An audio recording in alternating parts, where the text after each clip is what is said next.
Olá, sejam bem-vindos a mais um Café na Arena. Meu convidado de hoje é Luiz Fernando Figueiredo, ex-diretor do Banco Central e sócio da Mauá Investimentos.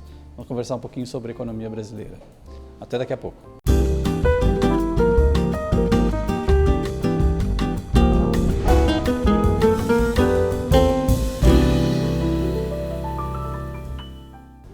Luiz, muito obrigado pela presença aí no Café da Arena. Obrigado, foi um prazer.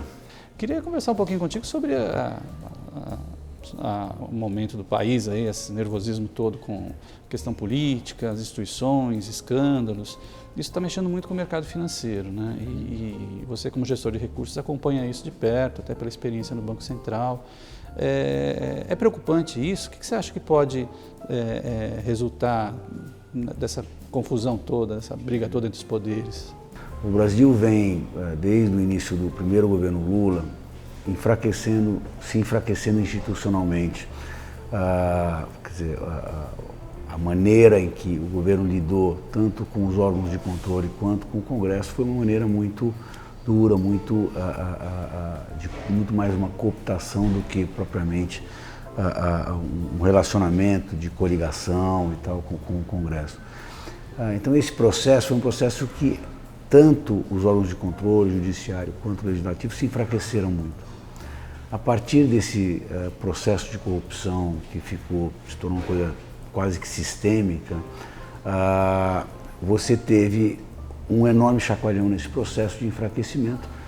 E o que acontece hoje, depois de ter andado, eu diria, pelo menos metade do caminho, a gente vê, primeiro, a extensão dessa história toda, quer dizer, a maioria dos contratos da Petrobras com problema, eventualmente de outros órgãos públicos. Você hoje tem provas de tudo,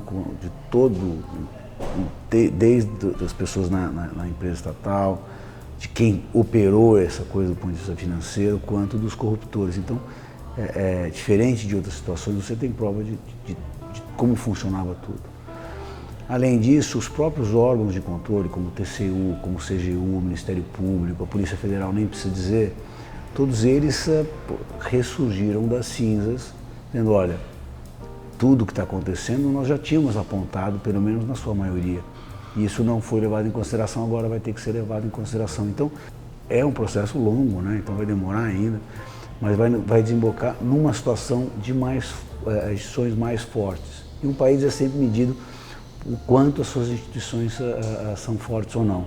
Então eu acho esse processo um processo muito positivo para o Brasil, mas como uma coisa de longo prazo. O próprio Congresso, que era completamente submisso ao governo, já não é mais, que também é uma coisa muito boa, né? Então no final você não tem um dos entes públicos passando rolo compressor e aprovando tudo que quer, né? E dominando absolutamente tudo que é relacionado ao Estado. Agora as coisas estão mais claras, tanto o judiciário quanto o legislativo estão com uma postura de muito mais, vamos dizer, protagonismo do que tinham até então. Isso é uma coisa muito boa para o país. Agora, para esse processo acontecer, quer dizer, que é um grande processo de limpeza, dói muito. Então, o que a gente vive hoje é a consequência desse processo de limpeza. O que quer dizer isso? Isso quer dizer que o governo é um governo muito fraco, o impacto na economia é um impacto dramático, né? Quer dizer, o governo, além de todo esse processo que eu acabei de comentar, nós viemos de 4 anos de políticas econômicas equivocadas e hoje nós estamos pagando o preço. Então você tem tudo acontecendo ao mesmo tempo. Primeiro, o governo ele deu uma virada completa nas suas políticas. Foi positivo, né? Que é positivo, tanto voltou, fiscal, né? Um realismo nas tarifas públicas, seguraram os bancos públicos para que eles só façam o que dá para ser feito e o governo parou de injetar mais capital. Voltou para aquele tripé, né? Exatamente, foi uma inflexão que talvez não tivesse outra alternativa, provavelmente não tinha outra alternativa. O bom é que o governo descobriu isso, né? Se a gente não tivesse feito essa inflexão, que é uma inflexão importante e forte, provavelmente a gente já teria perdido o investment grade. E daí nós estamos falando de um outro tipo de país, com uma outra situação, né? Então, foi muito importante que o governo tenha feito isso, embora tenha dito exatamente o oposto na eleição, mas está fazendo isso. Isso quer dizer que, ao longo do tempo, a dívida PIB vai se estabilizar, vai demorar ainda mais 1, 2 anos, mas isso vai acontecer. E a gente passa, então, a sair daquele ciclo, que é um ciclo vicioso, para um ciclo mais virtuoso. Agora, é um processo que não é curto, quer dizer, nós passamos 4 anos indo para o lado errado, agora para voltar para o lado certo demora. Então, no final das contas, nós estamos falando que o país vai passar por uma recessão. Na Mauá, nosso número para o ano é um crescimento negativo de 1,5%. 1,5% de queda no PIB. Que não é uma coisa pouco relevante, é uma coisa bem relevante. Mas não tem jeito, é aquela história. É um remédio amargo que tem que ser tomado. As consequências, até que esse paciente comece a andar de novo, são severas, mas não tem muito jeito. E além dessa queda no PIB agora, o ano que vem também, você acha que já dá para recuperar ou também tem uma... Provavelmente nós estamos falando de sinais positivos. A intensidade vai depender justamente do quanto a gente conseguir arrumar esse ano. Né?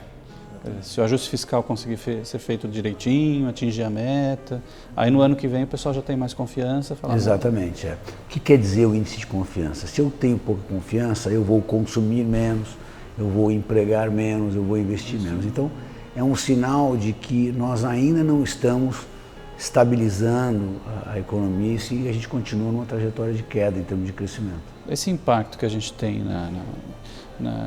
na economia, quer dizer, o que isso pode resultar em termos de mercados? Quer dizer, olhando aí dólar, juros, quer dizer, apesar do desaquecimento econômico, o juro tem que continuar caindo, quer dizer, não vai piorar ainda mais a recessão, quer dizer, não é meio uma contradição?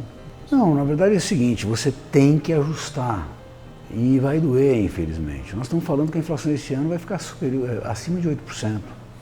Tudo bem que uma parte importante tem a ver com o ajuste dos preços públicos, que vão andar entre 12% e 13% esse ano. Que é o preço do passado, do erro do passado. Então, quando a gente fala que a inflação nos últimos anos era em torno de 6%, na verdade não era em torno de 6%. Era em torno de 6% porque tinha uma série de coisas que estavam atrasadas e que agora estão sendo... Exatamente. Então, esse é o preço que a gente tem que pagar e quer dizer mais juro mesmo, não tem muito jeito. Você está fazendo uma série de ajustes, todos ao mesmo tempo. Então isso, primeiro gera uma enorme confusão, né? Até onde a gente vai chegar com isso tudo. Só que se a gente olhar, todos eles estão no sentido positivo, no sentido de arrumar a casa. Né?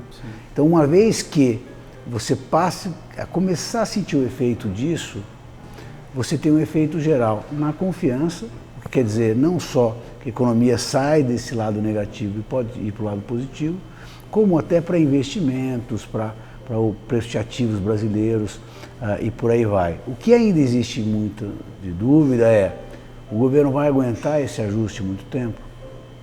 O Congresso vai realmente entregar o ajuste necessário, a aprovação das medidas fiscais? Então a gente ainda está inserido em uma série de incertezas que a gente vai ver ao longo dos próximos meses como elas vão acontecer. E caso a gente minimamente faça o ajuste, etc., a gente pode estar falando do final do ano deste ano e neste ano que vem de uma visão mais positiva para a economia. Você acha que a trajetória dos juros deve ficar como? Você acha que esse ano o juro vai bater nos 13,5%, 13%, e o ano que vem já começa a cair ou começa a cair esse ano já? Você acha que... Depende muito, no final das contas, do sucesso desses ajustes, né, dessas políticas. E também da própria taxa de câmbio, né? Porque a taxa de câmbio ela depreciou bastante, porém ela depreciou bastante contra o dólar. Como as outras moedas competidoras, digamos, né, os outros países competidores do Brasil também depreciaram, então a gente depreciou muito nominalmente, mas em termos reais, olhando contra... mais ou menos igual. Depreciou, mas foi muito menos. Embora eu não acho que o Banco Central vá fazer muito mais ajustes aqui para frente, né? É muito mais provável que a gente esteja falando entre 50 pontos ainda, até o final do ciclo, e 75 pontos. Eu não acho que seja muito mais do que isso, não. Talvez 13,5%. Entre 13,25 e 13,5%. E o dólar talvez terminando o ano perto dos 13. O câmbio é aquela história, né? Todo mundo que projeta erra. Né? E o Brasil, com o grau de recessão que ele terá esse ano, e mesmo ano que vem, que provavelmente a gente cresce, mas cresce abaixo do potencial ainda. Isso ajuda muito também a nossas contas externas, né? O ano que vem o que é? 1% mais ou menos de crescimento? Eu acho 1%, olhando de hoje, parece ser um pouco otimista, mas é um número positivo. Pode ser um pouco menos, um pouco mais. De novo, depende muito do que a gente vai ver nos próximos meses, né? Mas já segura a conta corrente, já segura importação, né? Já ajuda. Já, quer dizer, essa taxa de câmbio, ela já começa a ajudar a conta corrente externa a diminuir. O quanto ainda a gente vai ter que ver, né? Mas a gente sai daquela trajetória de crescimento com certeza. O que é bom, né? O que ajuda assim, em termos de fundamentos. Nesse cenário, os ativos brasileiros estão muito baratos. Bolsa, em geral, imóveis. Várias empresas, imóveis, a curva de juros.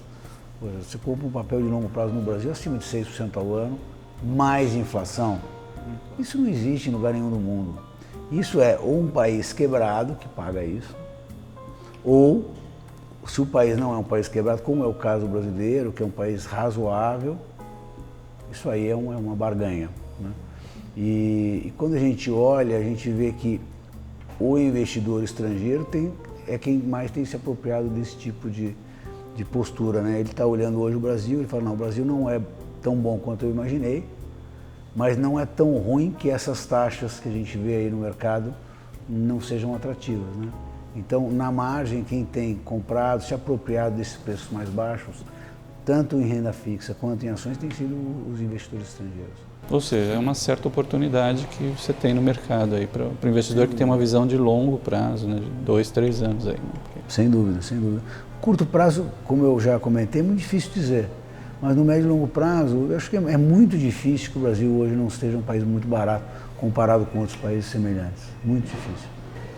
Eu conversei com o Luiz Fernando Figueiredo, ex-diretor do Banco Central e sócio da Mauá Investimentos. Falamos um pouquinho sobre a economia brasileira. Mais uma vez, Luiz, obrigado. E continue com a gente. Até um próximo Café na Arena e assine o nosso canal no YouTube. Até logo.